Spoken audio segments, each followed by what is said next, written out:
Tapi jangan dipotong video ini. Ada sekarang ada orang hobinya motong video. Kemarin saya tonton di TikTok, dipotongnya video saya 3 detik.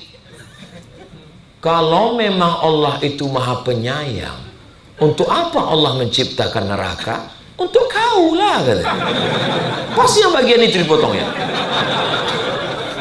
Saya takut dia dipotongnya, yang saya bilang 2 rakaat pun jadilah. Diambilnya itu. Akhirnya tarawihnya 2 rakaat. Karena banyak orang sekarang sibuk berangkat pagi, pulang petang, peras keringat, banting tulang, tunggang langgang, lintang pukang.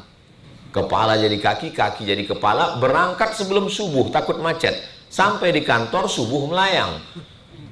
Siang dikejar-kejar, bos atasan, zuhur hilang. Asar, meeting, hilang. Berangkat sore, pulang mau ke rumah, maghrib hilang. Sampai di rumah capek, tertidur. Isya pun hilang, gak sholat. Begitulah terjadi. Sepekan, sebulan, setahun, sampai akhirnya barulah ketemu sama keluarga, ketemu anak, ketemu istri di ruang ICU. Ditanya sama suami yang baru itu, mana makam suami kau yang dulu yang meninggalkan warisan banyak? Nggak bisa lagi dia nunjuk makam kita pakai tangan, pakai kaki ditunjuk. Itu sana.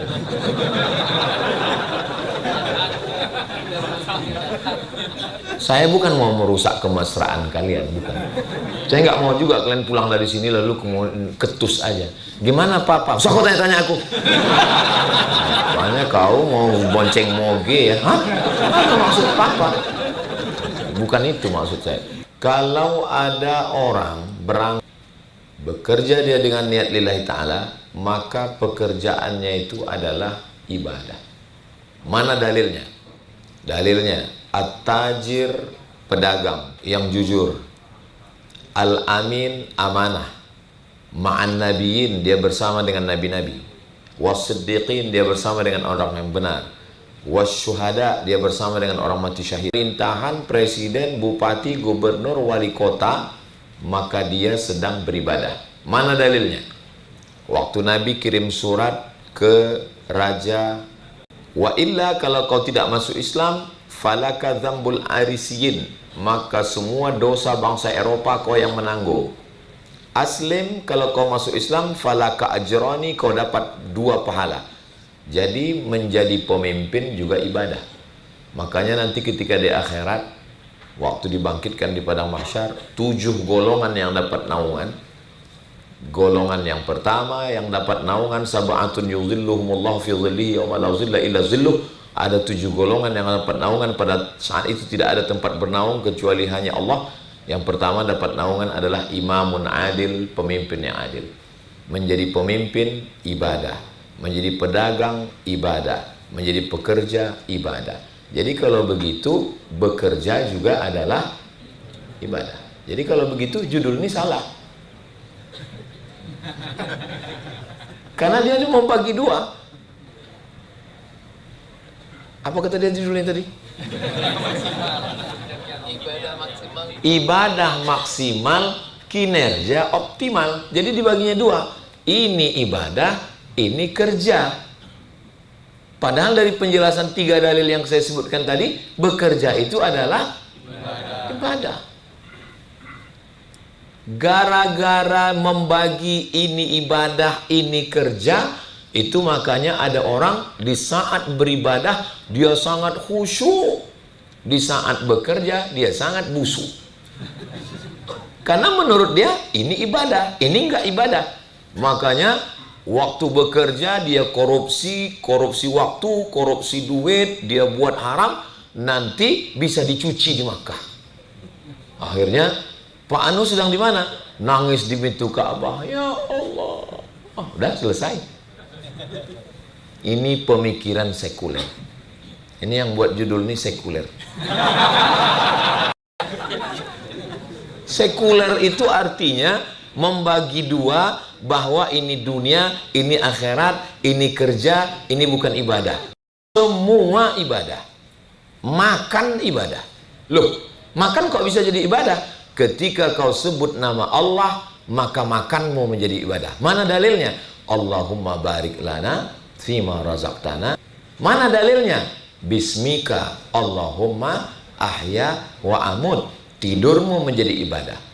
Perempuan yang mengandung anak, kalau dia mati, matinya mati syahid. Ibadah, hembusan napas ibadah, langkah kaki ibadah, kedipan mata ibadah, di kantor ini beribadah, pulang ke rumah mengurus anak istri pun beribadah. Perempuan yang bekerja di kantor ini beribadah, dan kalau dia pulang mengurus suaminya juga ibadah. Sampai kapan kita berhenti ibadah? Sampai hembusan terakhir malaikat mencabut nyawa, barulah berhenti kita beribadah. Begitu pemahaman. Kenapa? Ustaz ngomong gini dalilnya mana? Wa ma khalaqatul jinna wal insa illa liya'budun. Kuciptakan manusia itu untuk beribadah. Enggak ada untuk lain. Kuciptakan handphone ini hanya untuk dipakai ngomong. Berarti kalau dipakai handphone ini untuk yang lain, sudah keluar dari SOP, standar operasional, SOM, standar operasional mikrofon. Jadi kalau ada orang yang membagi-bagi, waktu di kantor bukan ibadah, waktu di masjid ibadah, waktu di rumah bukan ibadah, waktu di Masjidil Haram ibadah, waktu di Indonesia bukan ibadah, waktu di Tanah Suci ibadah. Itu bukan ajaran Islam. Ajaran Islam dimanapun kita beribadah. Di dalam toilet ibadah. Mana dalilnya dalam toilet itu ibadah? Allahumma inni a'udzubika minal khubuthi wal khaba'is. Maka tapi jangan gara-gara ini lalu di toilet lama, rupanya meriksa handphone. Saya cuman mau menjelaskan bahwa hidup kita ini hakikatnya adalah ibadah. Hanya saja ada namanya ibadah mahdhah, pure ibadah. Ada perbuatan, aktivitas sehari-hari bernilai ibadah. Mungkin yang dimaksud panitia yang menulis ini, jangan gara-gara ini dia tobat disuruh menulis lagi. Aku nggak usah kalian suruh lagi, disalahkan Ustaz Somad kemarin. Cukuplah itu yang pertama dan terakhir. Yang dia maksud adalah ada yang ibadah pure, original, murni, istilahnya mahdhah. Sholat, puasa, zikir, baca Quran. Itu namanya ibadah mahdhah. Ada namanya aktivitas sehari-hari yang kelihatannya bukan ibadah, tapi dia bernilai ibadah. Saya nggak mau juga ceramah ini dipahami salah, lalu nanti ketika orang masuk kantor buat laporan, sibuk depan komputer, pas suara azan berkumandang, diajak dia, yuk sholat ya bro. Ini juga ibadah. Kata siapa? Kata Ustaz Somad. Sesat dia itu katanya. Bagaimana menyeimbangkan antara ibadah yang pure, yang murni, yang original, yang mahdhah dengan aktivitas tadi seimbang. Karena banyak orang sekarang sibuk berangkat pagi, pulang petang, peras keringat, banting tulang, tunggang langgang, lintang pukang. Kepala jadi kaki, kaki jadi kepala, berangkat sebelum subuh, takut macet. Sampai di kantor subuh melayang. Siang dikejar-kejar, bos atasan, zuhur hilang. Asar, meeting, hilang. Berangkat sore, pulang mau ke rumah, maghrib hilang. Sampai di rumah capek, tertidur. Isya pun hilang. Gak sholat. Begitulah terjadi. Sepekan, sebulan, setahun, sampai akhirnya barulah ketemu sama keluarga, ketemu anak, ketemu istri di ruang ICU. ICU Pak Ustadz, tulisannya ICU.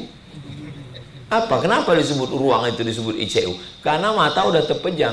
Kata istrinya, ICU, you don't see me. Jadi, bagaimana? Memang mantap judul siang ini. Nah, begitu cara mengobati hati yang udah terluka. Apa kata dia? 3 kali udah aku tengok ya. Bagaimana supaya ibadahnya maksimal dan kinerjanya juga optimal. Masuk kantor on time, tepat waktu. Tapi khataman Qur'annya juga dapat. Ini sudah hari keberapa ini? Cara melihat ini hari keberapa, kalau mau tahu, nanti habis ini, saya nggak mau mempermalukan orang. Coba nanti yang kawan akrabnya, coba buka Quran digitalmu. buka nanti Quran digital. Tengok, buka Quran digitalnya, lalu kemudian tengok dia udah baca juz berapa. Nanti ketahuan tuh udah hari keberapa. Ada yang baru hari pertama hari ini.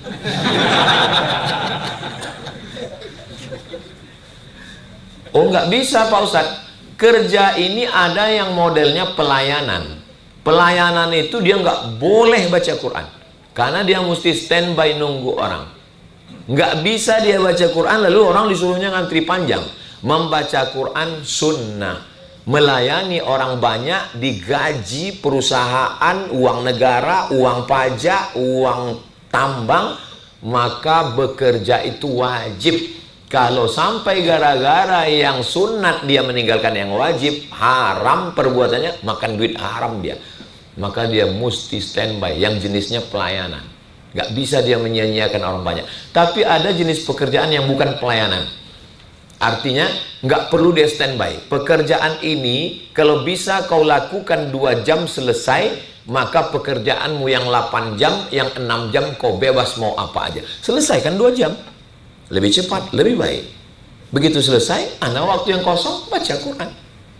Baca Quran, baca Quran. Kenapa pembahasan pertama saya bahas Quran? Karena bulan ini syahrul Ramadan alladzi unzila fihil Quran. Bulan Ramadan adalah bulannya turun Al-Quran. Baca Quran itu kalau nggak terlalu cepat, nggak terlalu pelan, itu 1 jam itu 1 juz. Berapa kali kita hari ini dari pagi tadi sudah buka Quran, berapa kali buka handphone, dan berapa kali sudah scroll. Kadang ada orang memang nggak mau melihat, scroll aja hobinya. Scroll 1 jam scroll aja. Ada aplikasi itu bisa kita buka nanti di akhir pas mau tidur malam, berapa jam kita buka handphone satu hari itu. Nanti dibuatnya laporan. Anda sudah membuka handphone Anda satu hari ini 6 jam. Berarti 6 juz. Nah, maka kerjanya tetap yang mana maksimal, yang mana optimal. Silakan bekerja, tapi baca Quran jangan sampai tinggal. Masih ada 18 hari lagi, maka jangan sampai ini ketinggalan. Usahakan selesai Ramadan ini khatam insya Allah. Amin. Kau udah berapa Bu? Aku 6. Wah hebat kau ya. Aku Iqra 6. Nggak ada standar dalam Islam S1 22 tahun, S2 25, S3 27, nggak ada. Jangan berkecil hati yang belum pandai baca Quran. Saya ketemu dengan direktur bank, orang kaya, pejabat. Dia baru belajar Quran umur 60, waktu dia sedang umroh. Dia panggil guru ngaji, dia belajar baca Quran. Terbuka pintu hidayah sejak dia balik dari umroh. Umur 60 dia belajar baca Quran. Habis itu semua anak buahnya dipanggilnya, rupanya nggak pandai juga baca Quran. Nggak apa-apa. Bagi yang udah menikah, yang punya istri, bertanggung jawab di hadapan Allah. Kalau saya lihat dari susunan Quran itu kayaknya nggak pernah dibaca. Rapi kali ku tengok. Bukan begitu Pak Ustadz. Ini karena mau acara kami susun rapi. Ustadz pun nggak boleh suuzon. Bulan puasa ini nyari marah aja. Kepala rumah tangga nanti usahakan pulang tarawih panggil istri. Aku nggak ingin masuk surga sendirian tanpa kamu sayang. Baca Quran 1 lembar, habis itu anak baca. Anak pertama udah berapa juz? Loh kok tiba-tiba papa begini? Ustaz Somad nyuruh tadi. Anak kedua, istri, mama baca mana?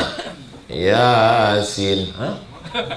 Kenapa kau baca Yasin? Udah juz 23. Persiapan untuk meyasinkan kau, katanya.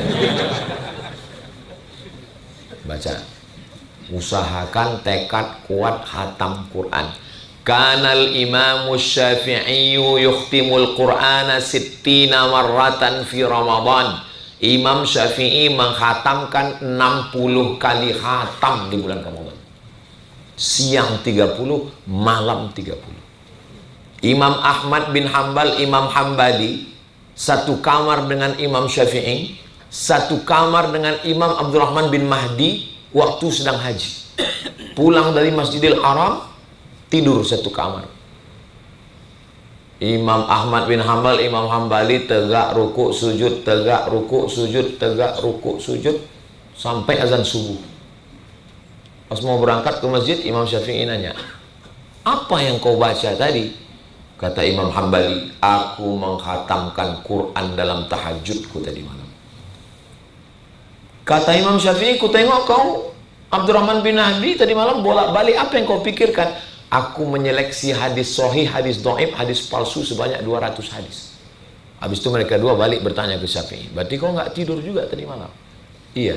Apa yang kau buat? Aku mengambil hukum halal haram dari Quran dan hadis sebanyak 200 hukum. Karena Imam Syafi'i pakar hukum, Imam Abdurrahman pakar hadis, Imam Ahmad bin Hambal ahli ibadah. Andai kita orang yang keempat malam itu di situ. Dan orang bertiga ini bertanya, kau apa yang kau buat? Aku scroll aja sampai sini. Gak bisa aku tidur dari tadi. Bahwa semua waktu ini adalah ibadah. Maka baca Quran ini, bagi yang belum, jangan sangka nggak ada pahalanya kalau nggak hatam. Nggak apa-apa. Mau satu juz pun sebulan ini nggak apa-apa. Yang penting mulai dulu. La aqulu alif lam mim harf. Alif lam mim nggak dihitung satu huruf. Alif satu huruf, lam satu huruf, mim satu huruf, walikulli harfin asyru amsalihha, satu huruf dibalas 10. Jadi kalau ada yang baca alif lam mim itu 30. Saya nggak lancar Pak Ustadz. Makin nggak lancar makin banyak pahalanya. Alhaakumut takasur, sedikit pahalanya. Tapi kalau nggak lancar banyak pahalanya. Yang kecil hati. Makanya karena nggak sanggup baca sendirian, ada istilah baca rame-rame, namanya tadarus. Kalau satu orang tadrus, kalau rame-rame tadarus. Aku nggak sanggup sendiri bro, kita buat grup ya 10 orang, kau satu lembar, kau satu lembar, kau satu lembar, 10 orang satu juz, nanti kita khataman bersama. Oh cocok, aku sendiri nggak bisa, rame-rame baca. Cuman kalau tadarus ini kita memang mesti siap mental untuk disalahkan orang. Jangan tunjukkan ego kita. Yang atasan di situ hilangkan egonya. Kalau enggak nanti kita ditegur 2 kali, aku ini atasan gitu ya. Nah, giliran siapa yang pertama? Ustaz Somad, baca Ustaz. Alif lam mim. Menurut guru tahsin kami itu bacanya nggak gitu Pak Ustaz. Alif lam mim. Saya ditegur, bangkit lah ego saya. Aku nih ustadz, berani kau negur aku. Aku di Mesir 4 tahun, di Maroko 2 tahun, S3 aku di Sudan. Ustadz, kalau cuma lama di Arab, onta lebih lama lagi. Nggak main kita untuk ego-ego dalam masalah baca Quran ini. Ada orang yang merasa nggak pernah salah baca Quran. Kenapa? Karena memang nggak berbunyi dia baca Quran. Anda pernah salah baca Quran bersuara. A'udzu. Dari mana kau belajar baca Quran? A'udzu. A'udzu. Za. Ada za, ada za, ada wa, ada ja.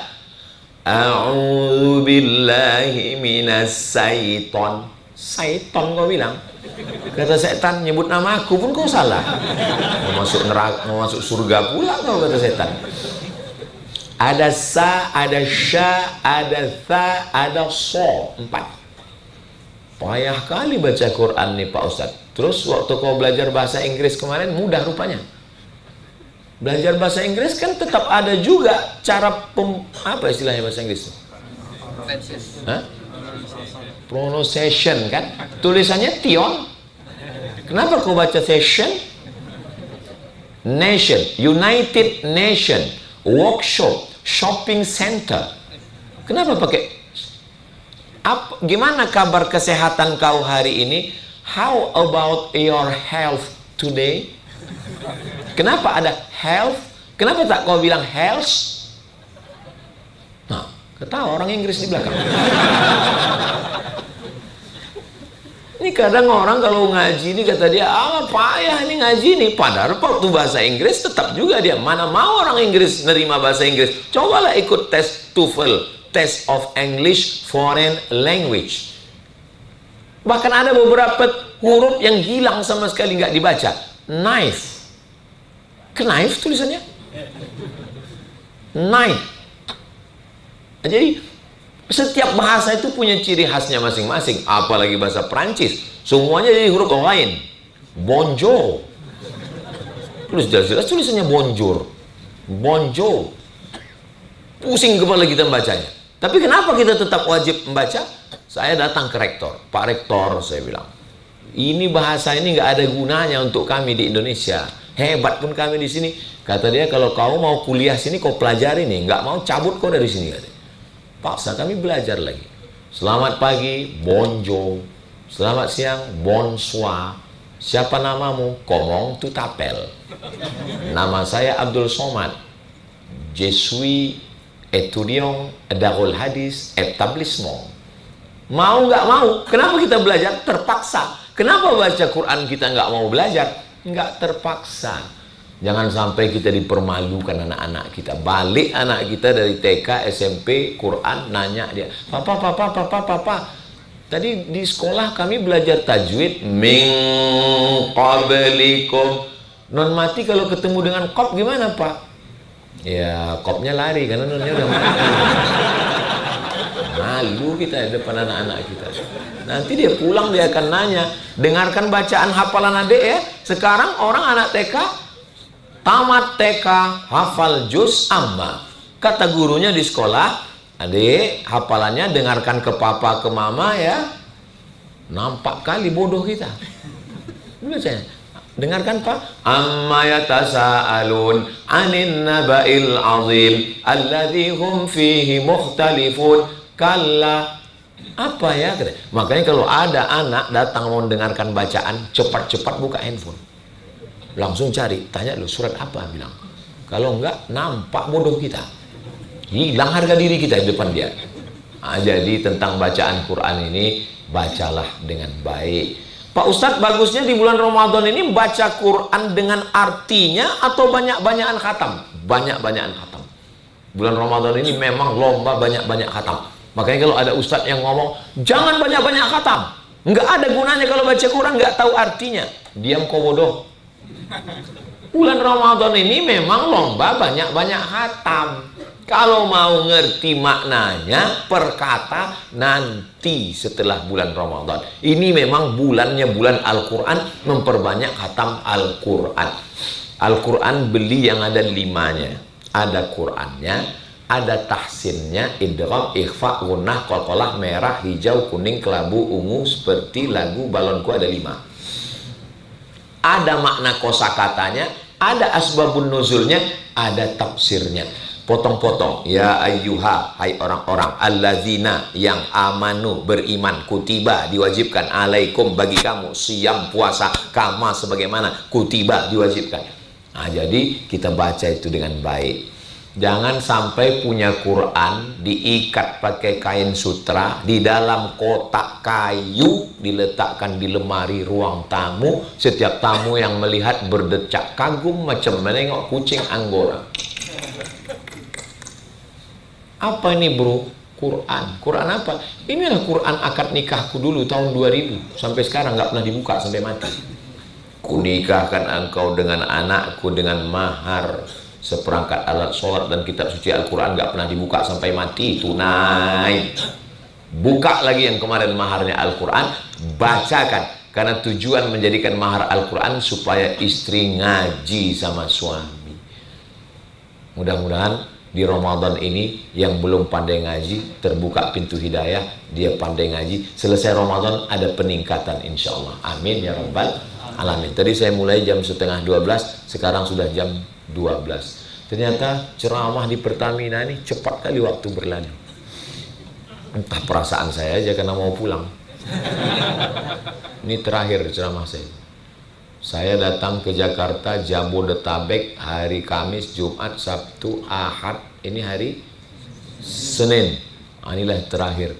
Saya sangka tadi di ceramah terakhir ini udah udah habis baterai, udah nggak semangat lagi. Saya pikir tadi ceramahnya udah marilah kita ingat mati. Rupanya dikasihnya pula judul yang mantap kan. Ibadah maksimal, kerja optimal katanya. Terserahlah. Ibadah pertama adalah baca Quran. Jangan sampai karena mau ngejar baca Quran lalu kerjanya kerja tetap tepat waktu, on time, semangat. Kenapa?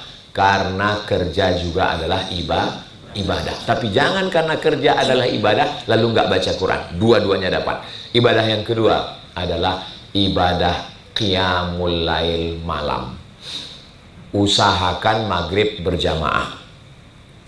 Habis maghrib berjamaah pulang ke rumah makan. Buka puasa itu nggak usah banyak-banyak.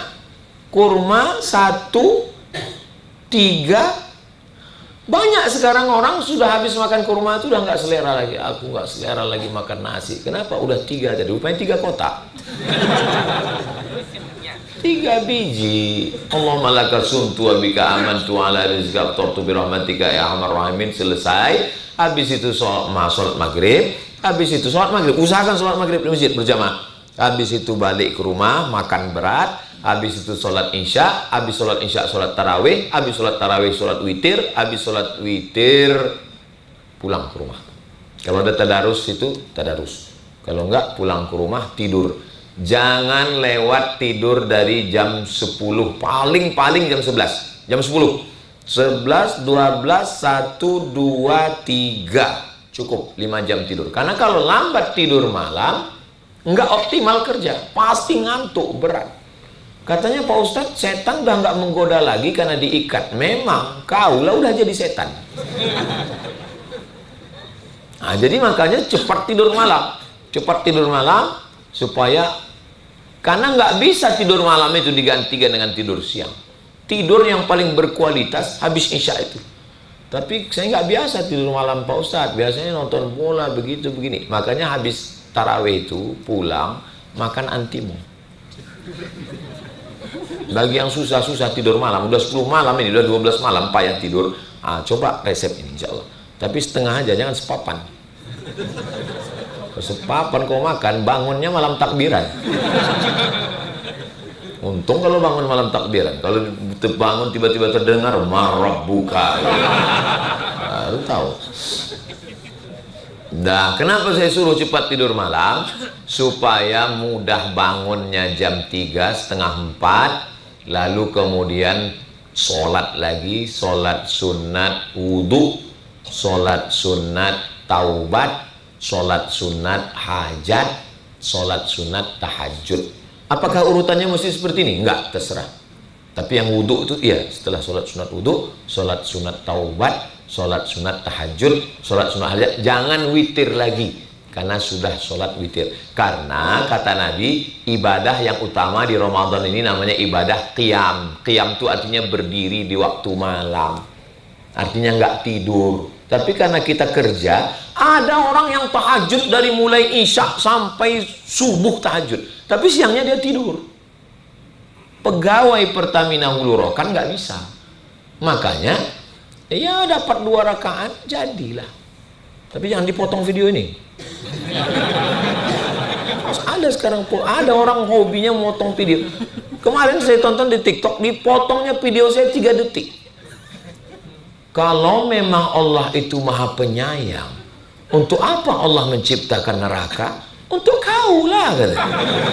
Pasti yang bagian itu dipotongnya. Saya takut dia dipotongnya, yang saya bilang 2 rakaat pun jadilah. Ini diambilnya itu. Akhirnya tarawihnya 2 rakaat. Makanya kalau nonton ceramah Ustadz, jangan tonton yang potong-potongan itu. Tonton yang full di Pertamina Hulu Rokan, 1 jam di channel Ustadz Abdul Somad Official. Subscribe, like, share, and comment.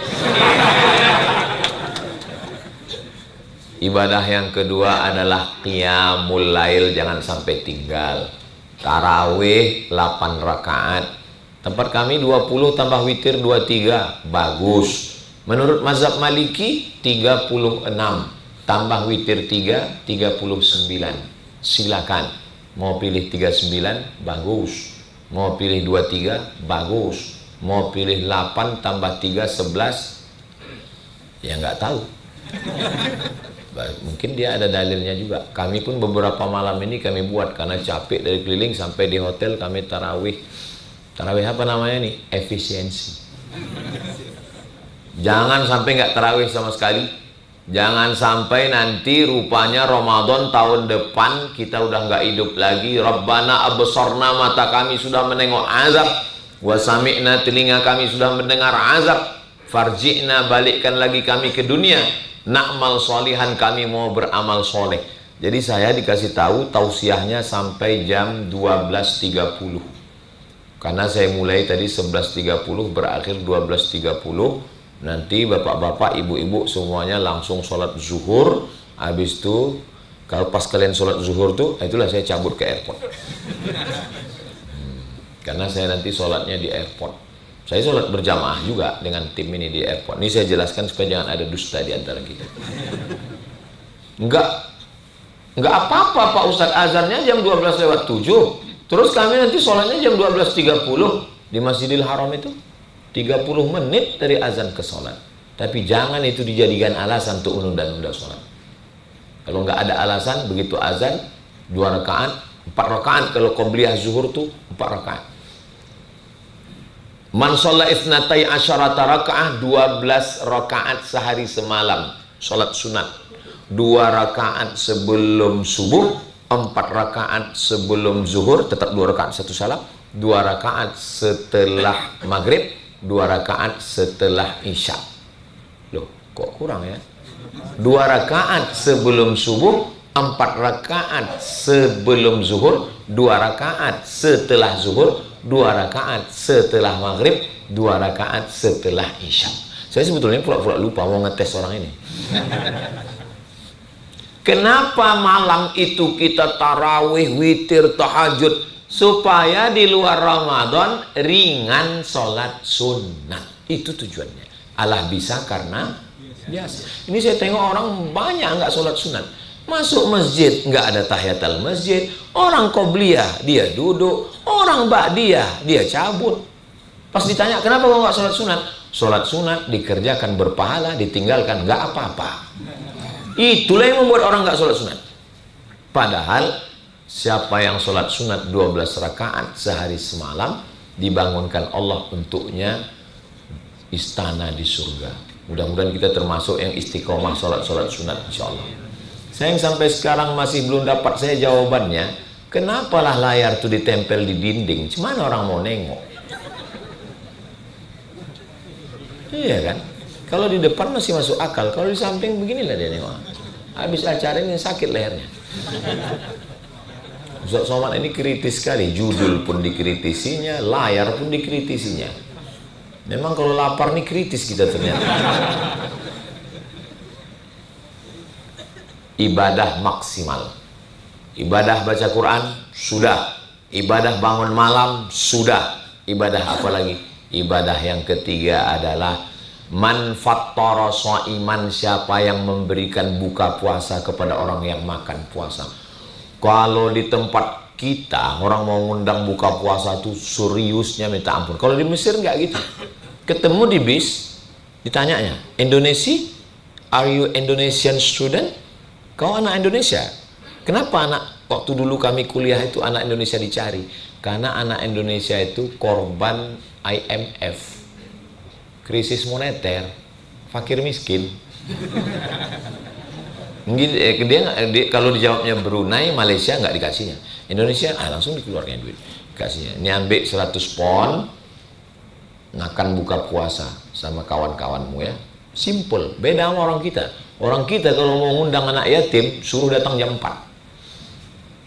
Suruh baca Yasin. Fasubhanalladzi biyadihi malakutu kulli syai'in wa ilaihi turja'un. Shadaqah 3 kali ya, Dek. Udah habis 3 kali, tahlilnya la ilaha illallah 100 kali. Itu kau bukan ngasih orang makan, itu namanya membunuh anak yatim. Makanya saya waktu kemarin acara berbagi 1000 porsi kami buat di depan Masjid Ajar Rohana, 1000 porsi. itu nggak ada zikir panjang-panjang, karena undangannya undangan makan. Kalau mau ngasih orang makan, dia kasih makan, jangan diazab dia. Berkunang-kunang matanya, berhalusinasi dia bilang berbuka. Sampai berbisik anak yatim, kalau diundang lagi sini kita wal awal wal akhiru, kata dia. Ini yang pertama nanti Ustaz, kita sumpah nih yang punya ini, kata dia. Jangan persulit orang. Kita nih mau ngasih makan orang. Sebetulnya inti puasa ini apa? Inti puasa ini merasakan perasaan orang lain. Perasaan apa? Perasaan lapar. Nggak bisa lapar ini didefinisikan dengan kata. Kalau kita coba merangkai kata untuk mewakili rasa, kata terlalu miskin, bro. Yang bisa mewakili bagaimana menceritakan lapar. Lapar itu mesti dirasakan. Makan azan sebelum azan subuh, berbuka kau azan maghrib, barulah kau rasakan itu namanya lapar. Seminar internasional membahas tentang kelaparan di Ethiopia, nggak menghasilkan apa-apa. Kenapa? Narasumbernya kenyang, panitianya kenyang, orang kenyang nggak bisa cerita lapar. Makanya kalau sudah lapar itu menyentuh hati, ringan tangan berbagi. Apa tanda puasa kita ini diterima Allah? Tengok, ibu yang punya suami, lihat, kalau dia berubah bersedekahnya, itu berarti sudah menyentuh hati. Memang betul Pak Ustadz, saya lihat suami saya ini dulu sebelum puasa, pelit bin bakhil bin medit bin kikir bin kedekut. Sekarang setelah puasa nih Pak Ustadz, dulu kalau ada kotak 2.000, sekarang 2.500. Sikit kali perubahan. Jadilah daripada enggak sama sekali. Nah, jadi bersedekah. Ini orang-orang Pertamina ini orang kaya-kaya semuanya. Ustadz kok tahu? Dulu saya waktu SD, yang paling hebat di kelas saya itu, itulah yang bapaknya kerja Pertamina. Sombongnya minta ampun. Dulu kalau yang sekarang ini baik-baik. Itulah ceramah di Pertamina, karpetnya baru, sejuknya minta ampun. Saya terus terang sini rasa di pesawat ini. Kok tahu begini berjaket saya tadi. Dingin, adem, ayem. Coba kita ceramah di musola, kipas mati, AC nggak hidup, karpet bau. Tapi di Pertamina ini, makanya orang yang paling tidak bersyukur adalah pegawai Pertamina yang nggak beribadah. Itulah orang yang paling kufur nikmat. Orang kalau nikmat itu ada pada dirinya tiap hari, tiap bulan, tiap tahun, dia udah nggak merasa nikmat lagi. Bagi pegawai Pertamina, kerja di Pertamina ini bagi dia biasa aja. Tapi bagi orang yang ikut tes seleksi pegawai Pertamina udah 10 kali nggak lulus-lulus, menengok seragam Pertamina itu meleleh air liurnya. Udah azan. Bagi ibu, suami ibu itu biasa aja. Tapi bagi jomblowati yang belum ketemu jodoh, menengok suami ibu itu meleleh air liurnya. Bagi kalian, istri kalian itu biasa aja. Tapi bagi orang yang belum ketemu jodoh, nggak usah kalian teruskan. Nah, jadi memang kadang nikmat ini bagi kita sesuatu yang biasa. Kalau adalah 3 orang mau minang anak gadis, ini 3 orang anak lajang, bujangan mau minang anak gadis. Yang satu S1, S2, S3. Yang satu lagi pegawai negeri golongan 3A. Yang satu lagi pegawai Pertamina. Kira-kira yang mana diterima? Alah, malu pula kalian bilang Pertamina inilah yang diterima. Pasti yang Pertamina diterima. Kenapa? Jelas harga minyak naik sekarang. Apalagi setelah Donald Bebek menghantam Iran ini, naik harga minyak Eropa sekarang. Kenapa? Karena itulah pokoknya nggak bisa masuk kapal itu karena perang. Jadi menjadi pegawai Pertamina ini adalah impian setiap orang. Maka beruntunglah. Mensyukuri nikmat Allah ini dengan apa? Mensyukuri dengan ibadah maksimal, kinerjanya optimal. Kenapa saya semangat ceramah ini sekarang? Saya semangat ceramah ini karena di depan orang yang masih aktif kerja. Kalau di depan orang yang udah berhenti di Pertamina, nggak kayak gini saya ceramah. Paling saya ceramahnya banyak-banyaklah mengingat alam barzah. Untuk apa kita semangat? Dia pun udah nggak kerja lagi. Tapi karena pegawai ini masih dalam etos kerja yang maksimal, maka insya Allah yang saya sampaikan ini bekerjanya semangat. 3 ibadah itu aja dulu, nggak usah banyak-banyak. Yang pertama baca Quran, yang kedua qiyamul lail, sholat malam, yang ketiga adalah sedekah, sedekah, sedekah. Disimpan pun duit itu banyak-banyak. Untuk apalah duit itu disimpan banyak-banyak? Simpan, simpan, simpan, simpan, simpan, simpan, mati. Habis diambil istri. Nah tuh udah bisik-bisik orang tuh. Bapak punya tabungan 2 miliar, amin. Meninggal. Untuk istri itu menurut kompilasi hukum Islam Indonesia, nama hartanya gono gini, 50% diambil mereka. 1 M untuk kalian bu. Dah tinggal untuk almarhum 1 M. Istri dapat lagi. Kalau ada anak 1/8, kalau nggak ada anak 1/4. Kebetulan nggak ada anak, 1/4 dapat 250 juta tambah 1 M. Berapa mereka dapat? 1.250.000.000. 750 karena nggak punya anak dibagi ke ibu, ke ayah, ke saudara. Istri paling banyak dapat 1.250.000.000. Dia cuma nunggu kita 4 bulan 10 hari. Habis itu datang brownies, berondong manis, meminang dia. Bayangkan 1.250.000.000 dibeli mereka moge untuk jalan-jalan sore. Pegangan pinggangnya nggak lepas. Ditanya sama suami yang baru itu, mana makam suami kau yang dulu yang meninggalkan warisan banyak? Nggak bisa lagi dia nunjuk makam kita pakai tangan, pakai kaki itu aja. Itu sana.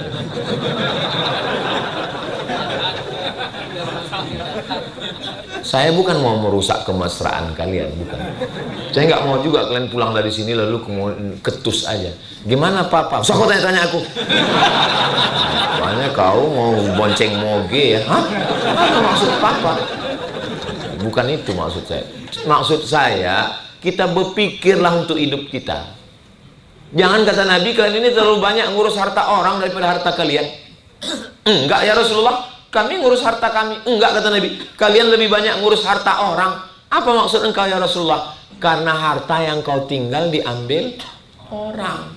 Harta yang kau urus untuk agama Allah, itulah yang kau bawa mati. Ini kalau saya lihat dari senyum pegawai Pertamina ini, minimal tabungannya 1 M. Dari bunyi aminnya macam kurang yakin. Pas saya bilang 1 M tadi, kuat aminnya itu di sini. Nampaknya yang pegawai yang tinggi itu agak di sini. Di sini agak sedikit aja. Amin gitu deh. Punya tabungan 1 miliar. Amin. Kemudian sekarang kan sedekah udah pakai barcode kris, lalu di scannya kris, scan, langsung transfer BSI dengan bank muamalah. Rencana mau ngetik nolnya 5, lupanya karena kurang fokus terketik 6, meleleh air mata. 1 juta dikirimnya. Berarti tabungan tinggal 999 juta. Pas nanti malam mati. Yang dibawa mati yang 1 juta yang salah ketik itu atau yang 999 itu? Yang salah ketik, itulah yang tinggal. Kalau bolehlah kau menangis minta sama Allah, kenapa lah aku nggak salah ketik 70? 10 juta. Dunia ini fata morgana. Istri jelas, mobil jelas, motor jelas, anak jelas, rumah jelas. Sekarang jelas. Alam kubur nggak jelas, sorga nggak jelas, neraka nggak jelas, malaikat nggak jelas. Tapi begitu sedetik nyawa keluar dari badan, yang nggak jelas itu menjadi jelas, yang jelas jadi nggak jelas. Begitu napas berhembus terakhir,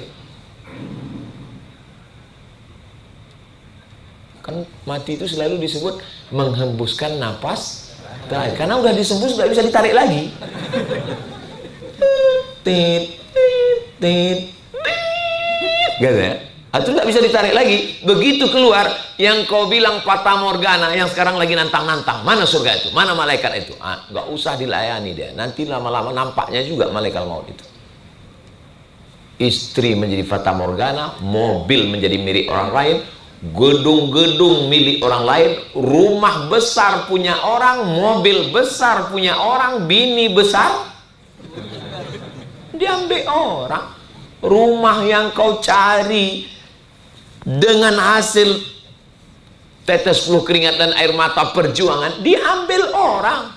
Habis semuanya. Tujuan saya ngasih tahu ini bukan bapak-bapak menjadi garang nanti pulang ke rumah. Tetap mesra dengan istri. Katakan dia, kau bidadari surga, aku bilang. Tapi nggak tahu juga lah ya. Maksud saya, pikirkan diri kita, apa yang mau kita bawa menghadap Allah. 3 ini aja bekal kita menghadap Allah, insya Allah. Mudah-mudahan istiqomah kita, insya Allah. Amin. 15 menit untuk menjawab ini. Di suatu masjid terdapat renovasi kecil. Salah satu tukang tak puasa. Bagaimana cara mensikapinya? Pecat dia.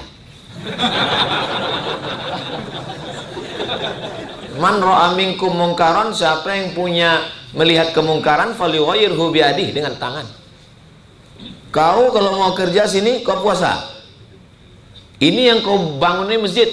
Kalau kau tak mau puasa, keluar dari sini. Bagaimana hukum terhadap pengurus DKM? Oh, rupanya dia tak pengurus. Macam mana mau pecat? Panggil sama pengurus itu. Kami nggak berani ngomong sama pengurus. Biar aku yang ngomong sama pengurus. Potong nanti video ini ya. Pengurus masjid, jangan kalian pekerjakan orang yang tak sembahyang, tak puasa. Buat aturan membangun masjid ini, bahkan membangun rumah pun, supaya ada berkahnya. Kalau kalian bekerja di sini, sembahyang kalian. Yang tak mau sembahyang, kami cari tukang yang lain. Jangankan tukang, bini pun dipecat kalau tak sembahyang. Untuk apa kita tidur sama kuntilanak? Ibu yang selama ini suaminya tak sembahyang, berarti selama ini satu tempat tidur sama genderuwo. Mudah-mudahan suaminya sholat semua. Istri pun sholat. Makanya fit and proper test yang pertama adalah somat. Sholat. Bagaimana cara memaksimalkan ibadah di 10 malam terakhir untuk mendapatkan Lailatul Qadar? 10 terakhir belum cuti, maka jangan sampai i'tikaf lalu nggak kerja. I'tikaf itu sunat, bekerja ini wajib. Maka bagaimana caranya?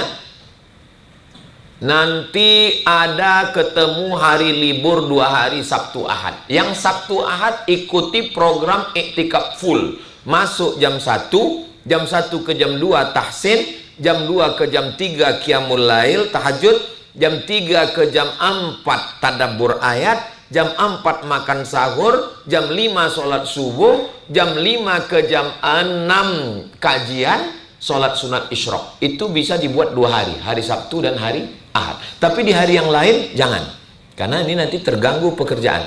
Maka di hari yang lain, Selasa, Rabu, Kamis, Jumat, tetap biasa aja. Tarawih, witir, tadarus, tidur, bangun jam 3, sholat sunat wudhu, sholat sunat taubat, sholat sunat tahajud, sholat sunat hajat. Zikirnya 3 aja. Istighfar 100, sholawat 100, la ilaha illallah 100. Istighfar 100, astaghfirullahaladzim alladzi la ilaha illa huwal hayyul qayyum wa atubu ilaih. Sholawat, Allahumma sholli ala sayyidina Muhammad wa ala ali sayyidina Muhammad. Tahlil, la ilaha illallah. Cukup. Itu ibadah efisien. Bagi perempuan, mana yang lebih utama, salat tarawih di masjid atau di rumah saat Ramadan? Download bukunya 30 fatwa seputar Ramadan UAS. PDF gratis, share, cari di internet. Saya sudah Ramadan UAS. Boleh kami cetak dibagikan ke masjid? Silakan. Perempuan sholat di masjid. Perempuan nggak boleh sholat di Palestina, takut ditangkap Benyamin setannya. Bagus di rumah. Tapi di lingkungan kita nggak ada masuk paret gara-gara menengok itu. Jangan ke masjid cekikikan di belakang masjid pakai tirai. Nggak khusyuk orang depan. Tegur. Kalau ditegur dia gini, diam dia, itu boleh. Tapi kalau ada anak diginikan, kita pula diginikannya. Banyak orang tua sholat di masjid, takut dia rukuk kacamatanya jatuh, diletakkannya kacamatanya di bawah. Begitu sholat anak ini pun lari-lari lah. Orang tua ini pun begitu menengok anak ini sakit jantungnya, kata dia, takut terpijak kacamatanya, rusak ibadah orang gara-gara anak kita. Nah, maka kalau ada anak kita, pegang di belakang. Silakan ke masjid. Perempuan itu aslinya sholatnya di rumah, tapi malam tarawih ada kultum. Dia mau mendengar bacaan imam yang bagus. Semestinya suami mendidik istri, tapi karena nggak bisa dibawanya ke masjid. Bagus ke masjid. Jangan pakai parfum terlalu melampau berlebihan sampai hilang bacaan imam. Tercium sama imam. Apa mereknya ini katanya. 3. Apakah boleh berniat puasa 1 bulan penuh sekaligus di awal Ramadan? Mazhab Syafi'i berniat 1 malam sebelum azan subuh. Nawaitu shauma ghadin an ada'i fardhi syahri Ramadan hadhihi sanati lillahi ta'ala. Adapun yang niat 1 bulan mazhab Maliki. Kalau ada ustadz yang mengatakan saya niat puasa 1 bulan, itu Maliki. Saya pakai mazhab Syafi'i, niatnya 1 malam sekali sebelum azan subuh. Kalau setelah azan subuh itu puasa sunat. Tanya istri, ada sarapan? Enggak ada. Oh kalau gitu abang puasalah. Boleh. Dengan syarat dari subuh itu nggak ada masuk apa-apa. Jangan sampai udah 3 batang masuk. Dia bilang, abang puasalah dek. Terus yang berasap tadi muncung siapa katanya. Bagaimana cara menjaga istiqomah ibadah setelah Ramadan agar tidak hanya semangat beribadah di bulan suci saja, yang 3 tadi tetap terjaga? Yang mana? Yang pertama tentang baca Quran. Ya tetap kita baca Quran. Tetap baca Quran. Habis zuhur 2 lembar, habis asar 2 lembar, habis maghrib 2 lembar, cicil. Jangan ditumpuk 10 juz, berat. Dikit. Baca Quran tuh gitu, jangan terlalu banyak-banyak. Yang kedua tentang masalah sholat malam. Kalau udah terbiasa kita bangun malam, Allah bisa karena biasa. Jangan. Saya sering bangun malam, Pak Ustaz, bangun malam, keterangan, kencing. Bangunlah malam, sholat sunat.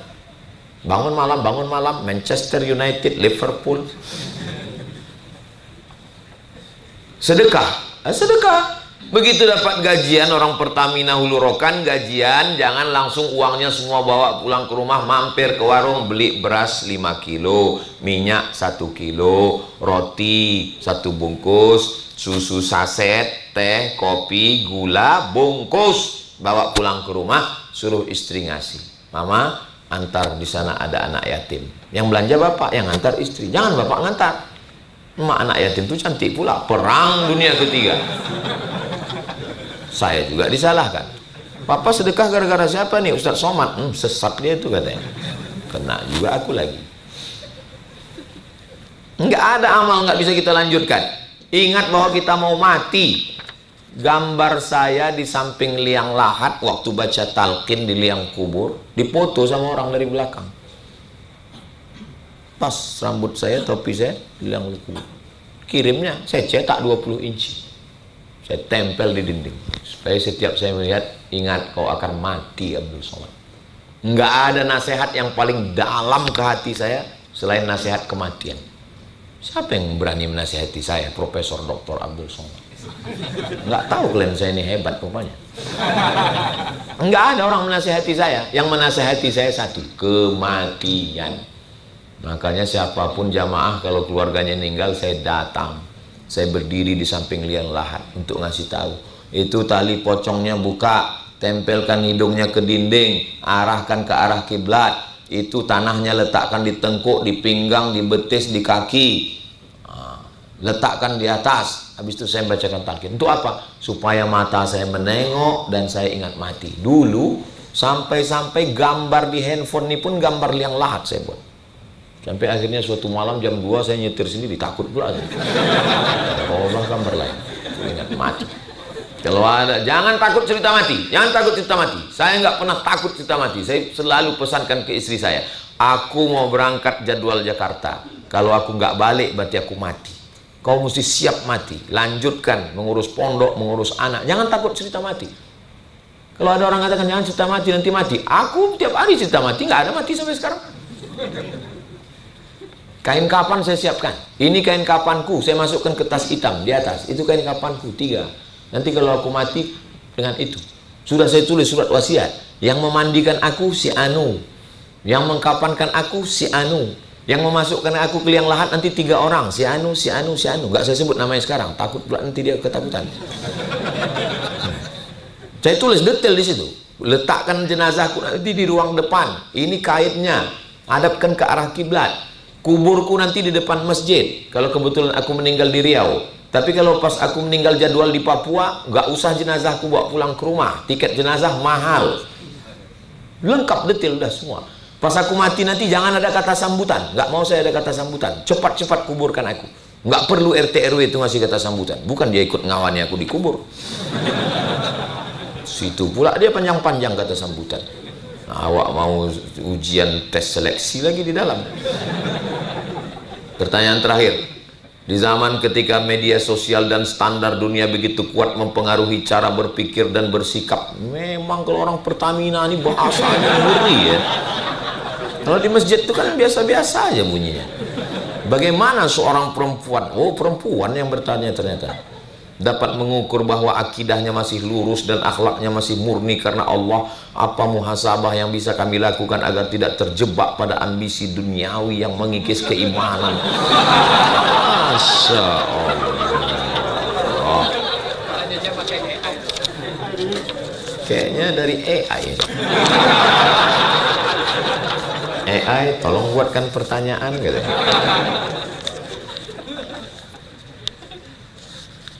Kira-kira yang membuat kita lupa pada Allah yang disangka akan melalaikan itu ada 6. Zuyyina linnasi hubbus syahawati minan nisa, perempuan. Perempuan melalaikan laki-laki, laki-laki melalaikan perempuan. Lalu karena perempuan melalaikan, lalu kita nggak boleh nikah. Islam merubah cara pandang itu. Dulu pendeta-pendeta nggak mau nikah karena dianggap perempuan melalaikan. Tapi setelah Islam datang, perempuanlah yang mengingatkan laki-laki. Makanya ada istilahnya zaujatun solihah, istri yang solihah. Suami menjadi penolong istri, istri menjadi penolong suami. Jadi kalau bapak sayang sama istri, itu bukan berarti lupa sama Allah. Kalau istri sayang sama suami, bukan. Saya nggak bisa kasar gitu Pak Ustadz. Saya mau membangunkannya dengan lembut supaya dia tetap bangun. Gimana caranya Pak Ustadz? Praktekkan. Datang anak, mempunyai anak justru mendekatkan kepada Allah. Waladun solihun, anak yang soleh. Didik anak kita dengan baik. Berikan dia pendidikan yang bagus. Masukkan dia ke pondok yang bilang silakan punya emas. Karena punya emas itulah maka keluar zakat 2,5%. Bagaimana mau cerita zakat kalau nggak ada duit? Maka saya tadi ada cerita tentang sedekah. Kenapa saya cerita sedekah? Karena di Pertamina. Kalau di tempat lain ngapain cerita sedekah? Bukan ada duit deh. Di Pertamina inilah kita cerita sedekah. Mubazir tempat lain. Wal khailil musawwamah. Kuda yang dihias, kendaraan. Nabi punya kendaraan, punya unta. Berapa harga unta paling murah? 50 juta. Nabi punya emas, Nabi punya harta. Nabi punya kuda, jadi punya kendaraan tidak salah. Tapi dengan kendaraan itu dipakainya tarawih, dipakai beribadah. Saya bawa mobil, saya parkir, datang tukang parkir. Jangan parkir di situ Pak, jangan parkir. Kenapa? Saya bilang, apa masalahnya? Karaoke Pak, kata dia. tukang parkir pun menjaga harga diri saya. Apa salahnya saya bilang? Orang kenal plat Ustadz, masa Ustadz di dalam karaoke katanya? Parkir sebelah sana aja Pak. Begitulah sayangnya tukang parkir ke saya. Luar biasa. Habis itu saya kasih dia duit. Lebih sedikit, 2.500. Wal an'am, binatang ternak. Apakah kalau kita punya ternak kuda, lembu, sapi, lalu kita lupa sama Allah? Enggak. Makanya dalam Islam ada cerita ternak sapi, ternak kambing, kambing 40, zakatnya 1, ternak onta 5, zakatnya 1. Kenapa? Karena punya ternak. Lalu siapa yang mengatakan, jangan punya harta, jangan punya ternak, jangan punya emas, bumi jangan diurus, berzikir aja. Itu Islam snok horgronye. Orang Belanda pura-pura masuk Islam, mau merusak Islam. Dia suruh orang Islam ini hanya berzikir aja. Tanah biar kami. Akhirnya tanah Indonesia diambil, digarap sama VOC. Ditanami dengan sawit, ditanami karet, ditanam tebu, ditanam tembakau. Dibangunlah rel kereta api dari Medan sampai ke Rantau Perapat. Untuk apa? Untuk menggarap tanah. Orang Islam disuruhnya miskin. Masuk Islam dia sampai namanya dirubah jadi Abdul Ghafur. Untung nggak Abdul Somad. Akhirnya dia murtad. Kuburnya ada di Amsterdam, Belanda. Dia ini yang merusak. Jadi kalau ada ustadz mengatakan tinggalkan kantor, tinggalkan dunia, tinggalkan ini semua, terus mau kemana kamu? Dunia ini harus. Makanya banyak pegawai TNI, Polri, ASN datang ke saya. Ustadz, saya mau resign dari kantor ini. Kenapa? Saya bilang, kantor ini setan semua. Terus kalau kau keluar, datang malaikat ke situ. Enggak kan, saya bilang. Kau kerja tetap di situ. Tapi godaannya Pak Ustadz. Apa godaannya? Saya bilang, saya naik pesawat. Naik pesawatnya itu terbang itu Pak Ustadz. Tapi dalam laporannya pesawatnya pesawat Garuda.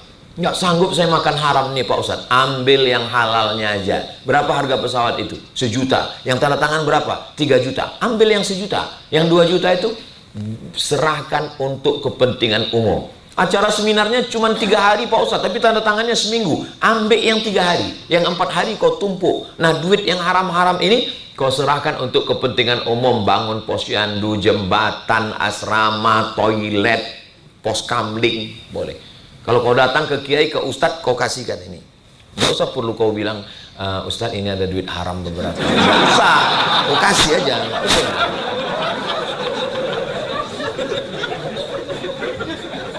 Jujur pula dia bilang duit haram. Jangan keluar, jangan resign. Tetap bertahan di situ. Dulu waktu saya ada bank ini riba, lalu dia bilang kami mau resign Pak Ustadz. Saya bilang jangan resign, kalau kalian resign habis bank ini diambil orang nanti. Kenapa belum berubah juga dia jadi dari konvensional ke syariah? Oh ini di OJK belum selesai Pak Ustadz. Kebetulan ada orang OJK di situ. Saya bilang kalian jangan resign, kalian tetap di sini. Selama kalian bekerja di sini, yang riba-riba ini dosanya ditanggung oleh Pak OJK ini. Ya kan Pak OJK? Iya Pak Ustadz. Ya. Ini udah berubah sekarang jadi bank syariah. Nah, itu jangan tinggalkan pekerjaan.